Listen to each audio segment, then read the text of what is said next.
impegno e dei risultati che con tanta fatica avete conseguito.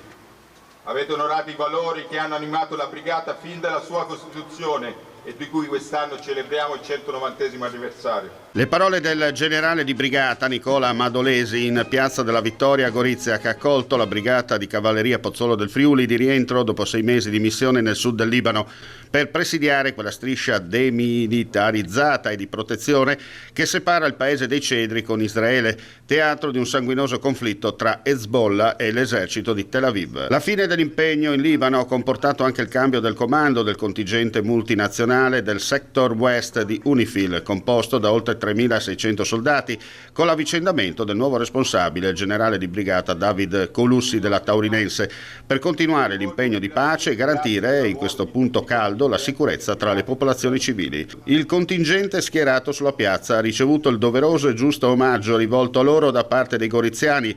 La brigata è una vera istituzione, legame di sangue con il territorio esontino, e da parte delle autorità civili e militari presenti sul palco d'onore. Nel fare riferimento alla complessità e alla costante evoluzione dello scenario nel quale operano i militari italiani di UNIFIL, l'intervento del ministro della difesa Guido Crosetto, che ha voluto orgogliosamente sottolineare la natura, la professionalità e l'umanità che differenziano i nostri militari in queste missioni di pace rispetto al resto. Almeno noi come Italia, io personalmente cercherò di far capire che una presenza nostra è una presenza di una missione ONU in questa fase di transizione importante per il Libano, probabilmente è ancora necessaria. Lo stesso ministro ha poi ribadito come da subito abbia preso l'iniziativa di telefonare al suo omologo israeliano e con voce forte chiedere spiegazioni dopo gli attacchi amici verso il nostro contingente schierato lungo la linea blu.